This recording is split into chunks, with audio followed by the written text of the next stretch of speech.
After being wrongfully imprisoned for 9 years, I lost touch with my girlfriend. It's been over 10 years, would it be wrong to contact her? Sorry for any mistakes. English is not my first language. When I was a university student, I fell in love with Daria, not her real name, obviously. She was the little sister of my best friend, so I considered her off limits, but my crush on her persisted and grew. She's one of those beautiful, brilliant people who is alive and breathing to make the world a better place. How could I not be drawn to that? One day, she told me she had feelings for me. And to my relief, my best friend didn't have a problem with me dating his sister, either.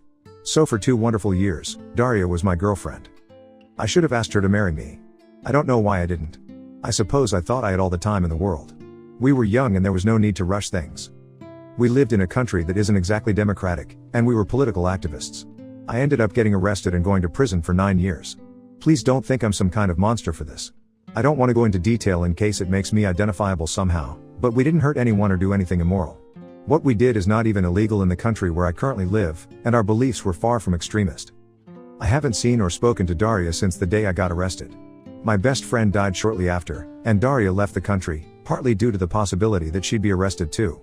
There wasn't any way for her to contact me while I was in prison, though apparently she contacted my dad a few times in the beginning. Things got even worse in our country while I was incarcerated, so my dad and I emigrated when I was released. We've been living in Western Europe ever since, and life is pretty okay. I live with my dad, and I have a steady, if shitty, job. Months ago, I found Daria online. She lives in a neighboring country, 7 hours away by rail.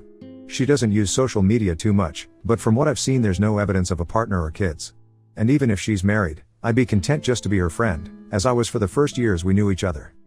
Part of me desperately wants to reach out to her, and my dad has been encouraging me to do so, but I feel like it'd be too selfish. The circumstances of her brother's death were very traumatic for her, and I'm afraid that I'm just a living reminder of all the bad things that happened to us. And if she does have a partner, would my contacting her offend him and trouble their relationship? I don't want to cause her any more sadness. Time stood still for me while I was in prison, but I know it didn't for her or anyone else.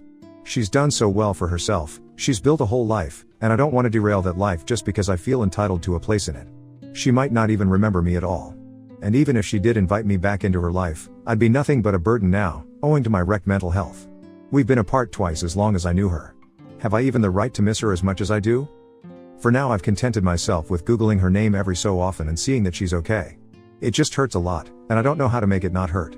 I still love her with everything I have. I probably always will. Should I reach out to her, or leave her alone? If I do contact her, what should I even say? Update, I, 35 meters, was incarcerated and lost touch with, 33F. I contacted her, and she responded. January 27, 2023. Previous post is here. The short version is that I was wondering whether I should try to contact my former girlfriend after I went to prison for a long time. The consensus was that I should, and people gave very good advice on how to do that. First, I want to say thank you to everyone who offered advice or kind words. I had spent so long feeling ashamed about my situation, and expecting most people to react very negatively if they knew. I had barely discussed it with anyone before, except my dad and people whose job it is to help me, lawyers, therapists, etc., and I was very surprised to be met with so much compassion from a bunch of complete strangers. Thank you, truly. Several people asked for an update, and that's the least I can do in return. I sent Daria a message the evening after I made my post. It was something like, I don't mean to intrude, but I wanted to say hello and thought I would give you my new contact information in case you ever felt like getting in touch. If not, that's completely fine too. I left her my mobile number and email address, wished her well, and that was that. I knew it might be a while before she responded, if she responded at all. So I tried to put it out of my mind. Early Monday morning, my phone rang. It was an unfamiliar number from the country where Daria lives. Who else would ever be calling me from there? I panicked a little bit, but I managed to answer in time. She asked a few times if it was really me, and I couldn't tell if she was laughing or crying. At first she called me by the very affectionate version of my name she used too. But then she quickly apologized and corrected herself, which broke my heart a little bit. It was an awkward phone call, but not in a bad way. I was extremely nervous, and it seemed like she was too. But happy, also. Some of you mentioned that Daria would want to know that I was safe, and this was more true than I could have guessed. Because unrest in my country increased a lot during the last year I was in prison, she was afraid that they would decide to quietly kill me rather than let me go. There are documented cases of other prisoners like me having met very suspicious ends in the months before my release, so it wasn't a totally unreasonable worry. She also said she repeatedly tried to send me parcels of supplies and put money on my commissary account, but her attempts were rejected without explanation. After my sentencing, I was not allowed to receive correspondence or to have a commissary account at all, because of the classification of my crimes, so she was forced to give up. She told me this as an apology, as if I would have been disappointed with her for not helping me more. I had no idea she had done any of that. I do know that it was not a safe thing for her to do, and I feel terrible that she put herself at risk trying to make me a little more comfortable. She didn't seem to want to talk about what happened any more than that, and so we didn't. We changed the subject to more lighthearted things, our jobs, the cities where we live, how my dad is adapting to a new country, etc. When she arrived at work and had to end the phone call, she asked if I wanted to continue talking through a messaging app. Obviously I said yes, and downloaded it immediately. We sent messages throughout the day, and she even interrupted her commute home to send me a picture of a restaurant modeled after one of my favorite books, just because she thought I would like it. She told me that she thought of me every time she saw it, but unfortunately the restaurant itself was not so good. I was afraid she wouldn't remember me, but she even remembers the things I like to read. She remembers a lot of little things, even stuff I forgot. We have been sending messages back and forth ever since, and talking on the phone after I finish work at night, until she gets too sleepy. Sometimes it feels like I'm 24 and she's texting me from a few blocks away, as if the next thing she might ask is what's for dinner. Other times it seems like we're trying to will dead versions of ourselves back to life in order to avoid acknowledging what we've lost. She seems a lot more timid than she used to, more passive, which I suppose makes sense.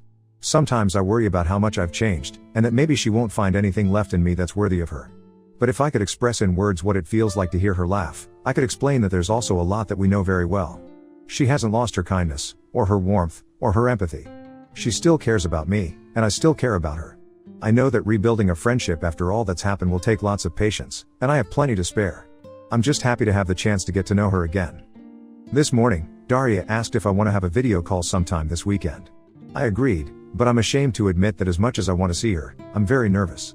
I look so different than she would remember. My jaw is messed up, and I have the teeth of a hockey player. Fortunately, I will qualify for healthcare insurance soon and be able to have it fixed. I lost weight that I haven't put back on, and I see an old man in the mirror. I'm also worried that I will get very emotional when I see her, and embarrass myself that way. I don't really cry in front of people. I'm not used to it, and this doesn't seem like a good occasion to start.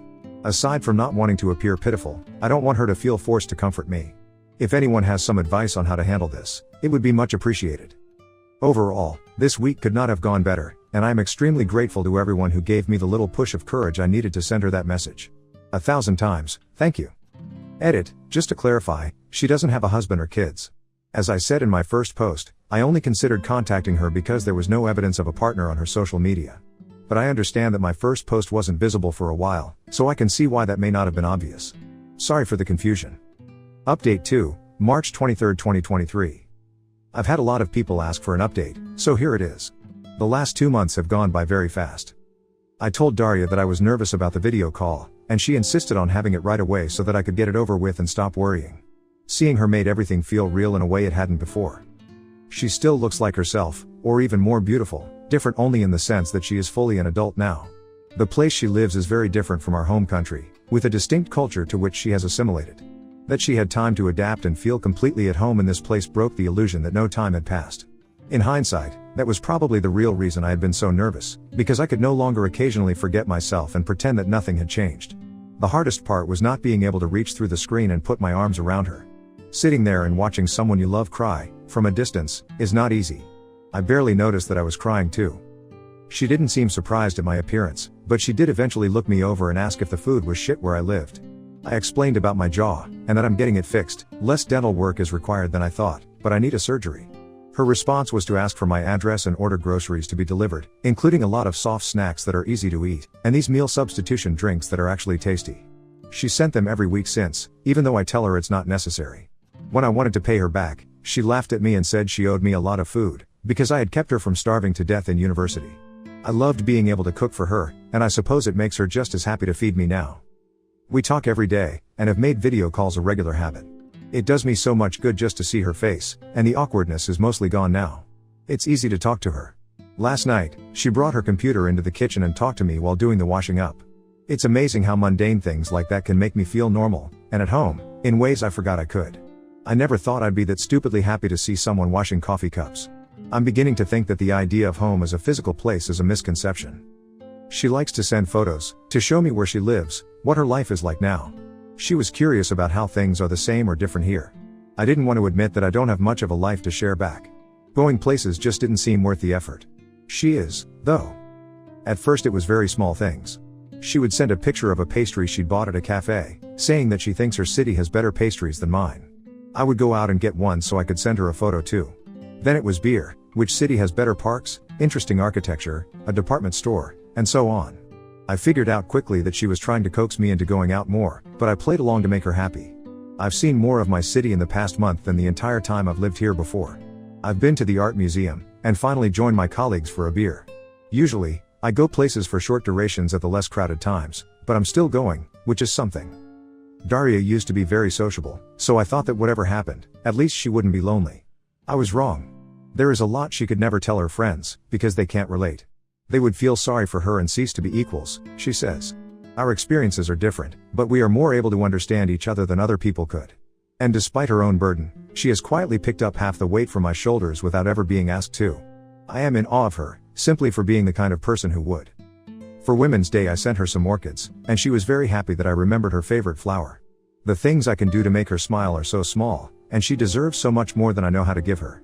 But I would do anything for this woman, and I am learning. There are protests happening where she is, with riot police and tear gas. Whenever this happens, she feels nervous and has difficulty sleeping. Now, at least, I can stay on the phone with her at night so she's not alone. Aside from the anxiety, there is also a sense of nostalgia. She talks about when that was us, making noise in the street. I'm glad she has good memories too, and doesn't have to be alone with them anymore. Finally, the reason I'm updating now, she is coming to visit. We were talking last night and I mentioned that a church near me has special windows designed by an artist she loves, and I was thinking about going to see them eventually. She said it would be unfair of me to go without her, so I invited her to come with me. And then somehow it turned from vague future plans to being scheduled for next Saturday. She was going to come for the day, but I told her it was silly to travel so far to stay for such a short time, and suggested she stay the entire weekend. So she will be here from Friday until Sunday. I haven't really had time to be nervous yet, but I'm sure I will. Thank you again to everyone who has given advice or encouragement. It is very much appreciated. Now on to another story. Story 2. Mom had an affair 18 years ago. I, 18M, am the product of it. My dad just informed me of all this, and told me he will not pay for my college, while my siblings got their college experience paid by our dad. Pretty much the title. I have no idea how to process all this, and I am completely unprepared for what lies ahead. Frown. Both my older brother and sister went to the same college. My brother graduated 2 years ago, my sister is set to graduate in 2 years. Both had their college paid by our dad. Dad paid all their college expenses, including rent, food, their cars, pocket money, you name it. My brother has a job now, his own place, lives together with his fiancée, and has his life together. My sister already has a good paying job, and my dad still pays for almost everything for her. I got accepted to the same college, which was always the plan, and was looking forward to talk with my parents about the next steps, and ask them to help me the same they did for my siblings. I always assumed they had money put aside for my college the way they had for my siblings. Instead I was met with a story about my mom's cheating, how I am the result of her cheating, and how my dad is not willing to support me anymore moving forward. Dad told me that mom had 18 years to let me know and prepare me for the future, but obviously she never did. He said it was never his place to say anything since I am not his son, and didn't want to interfere with mom's parenting. Apparently my grandparents know I am not dad's biological son, but they haven't bothered to tell me anything either. My siblings had no idea, and they are as surprised as I am because there was never a hint of anything being off. I might be naive, but I always thought I had a great relationship with my dad. We go to see sports together, we go fishing together, he tutored me when I had difficulties with math, dad is an engineer, he taught me to drive. I never got a hint he stores resentment towards me. I mean, he gave me my name, and has explained what my name means, and he was very proud of it. It's a story he tells from time to time. He likes to talk about stuff like that about me. My mom has never said a word about anything, and apparently she was supposed to have the talk with me, but she never did. I feel abandoned and unprepared for what lies ahead. I am not even sure I will be able to go to college anymore. I always assumed my parents will pay for it.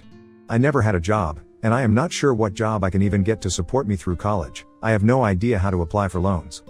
All my mom has done is cry and apologize. But nothing of substance. She has no idea how to help me. I don't even know if I'm welcomed home anymore. It's all up in the air. I feel shame leaving my room, and if I will be asked to move out I don't know where to go.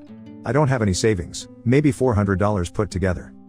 I am angry at my mom. I am confused about where I stand with my dad. There's a man out there who is my father that never wanted to have anything to do with me. I feel rejected and I have no idea what to do to fix this situation. Anyone have any idea what to do here? Do I apologize to my dad? What do I say to him? I don't know, I've been stuck in my room these past few days, reading and browsing Reddit. I have no idea what to do. Edit, comments are coming in faster than I can reply, but I am making a list with all the advice about financial aid, health insurance, getting my own phone plan, etc. Things I didn't even think about before. Thank you everyone. I will try to answer as much as I can, but there's more comments than I can handle. Update. Sorry to disappear, nothing bad happened to me. Managed to talk with my mom yesterday, but I chickened out halfway through what I had to say. Frown. The good news is that I am not being kicked out, or disowned, etc. Thank you for all your support, everyone. I will follow through and call financial aid at my college in a few hours, and take it from there. My grandpa had a stroke a week ago, and my dad is helping my grandma with setting up a live-in nurse, so he wasn't around yesterday. I will let you know how I manage. Thank you again. Update 2. Sorry for not updating, my grandpa passed away yesterday morning.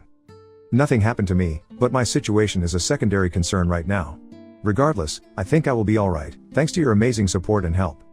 My sister is aware of everything, and told me not to worry, she has my back and I have her support. I promise to update when and if there are any significant changes. Right now I need to support my grandma. Thank you again to everyone. Update 3. Hey guys, and update has already been posted. Please don't message me so angrily anymore. Update, mom had an affair 18 years ago, I, 18M, am the product of it. My dad just informed me of all this, and told me he will not pay for my college, while my siblings got their college experience paid by our dad, July 13, 2019. The reaction to my original post put an uncomfortable amount of pressure on me to write this update. I am not sure if it's what you want to hear, but things are more or less back to a normal state, if you consider other events. Unfortunately, my grandpa died at the beginning of this week, and I am still processing it. I did manage to talk with both my mom and dad, and I know where I now stand in relation with them, as well as my siblings.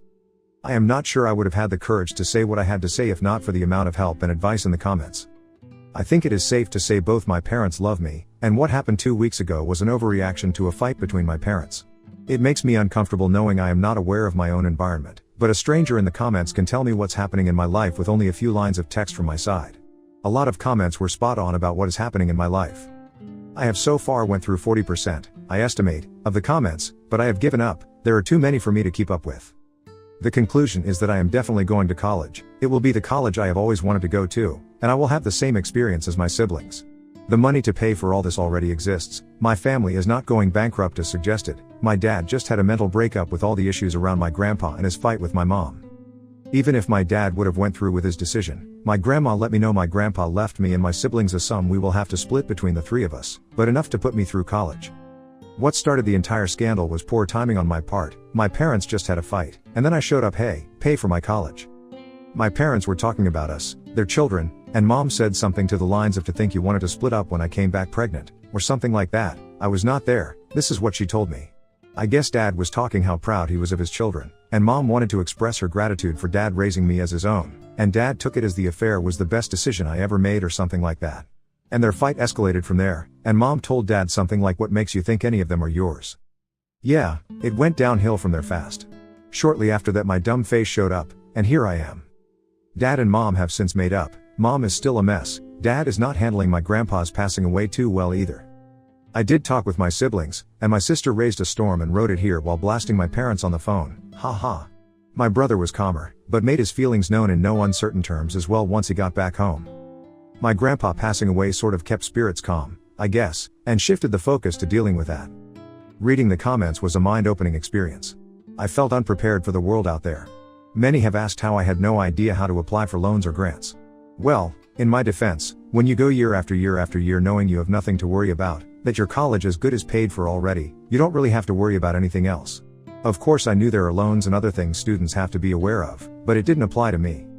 I went from I'm going to college, can't wait till you're not my son and I will not pay for your college in less than 24 hours. Others have been prepared for this, at the very least they knew they had to get a loan, or get a job, look for a place to live, and so on. For me it was a sudden change in reality. Going through the comments I managed to put a list together with various tips and tricks, what jobs are available for students, how to find a place to live, how to get a credit card, a bank account, a cell phone plan, and so on. Really good stuff that I think, even after the return to normal, will help me. My parents have been called more names than they go by, and that was uncomfortable to read, and I haven't even read all comments.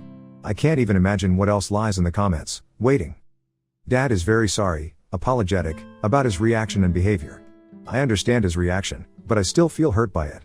I understand he was not in the best place of mind, but I can't control my feelings either. We will be alright, and this hasn't irreparably damaged our relationship.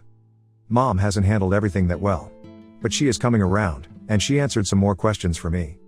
When Mom had an affair years ago, and got pregnant with me, my parents started divorce.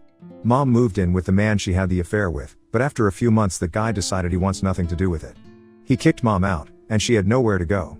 So my grandparents took her in, because she was still the mother of their nephew's grandkids. I am getting a lot of heat for this mistake, but no, in my family's culture, grandparents call their grandkids nephews as well. Mom and Dad got back together. After a lot of work, Dad took me as his own, and that's my life since then. The man who is my natural father is not in the picture anymore. Dad didn't really know who he is, and Mom hasn't heard or seen him ever since. He was fully aware Mom was pregnant with his child. I guess he had more important things to do. But it doesn't sound like he was about to cure world hunger. She met him in a bar, not at a fundraiser. And I don't feel a need to know any more about who he is. I thought about the matter the last 2 weeks, since I've been aware of everything, and haven't really felt a desire to know who he is, where he is, if he is still alive, if I have other siblings out there. I was suggested to go and buy a DNA kit from 23andMe. Maybe I can find him that way, but I think I will avoid doing this specifically so I don't find him or he finds me. As far as I care, I have a mom and dad and a brother and a sister, and that's my family. Moving forward, I do plan of getting a job, and becoming more independent, but not in an attempt to distance myself from my family, but to feel like I would not be lost in the world if my family suddenly disappears. My mom admits I've been babied way more than my siblings, and that they should have prepared me more for what's coming next. I did learn where I stand with my family, and it's safe to say that I am loved, and I have options. I thought I am isolated, but my world is wider than I thought. Grandparents, siblings, my aunt, my cousins, all have my back. I think my parents are human, and they make mistakes, and even though this was not their greatest moment, I think I will look at everything as nothing more than a weak moment in an otherwise wonderful relationship. Thank you. Edit. In my family's cultural background, grandparents call their grandkids nephews as well. Stop calling me names, it was not a mistake, please.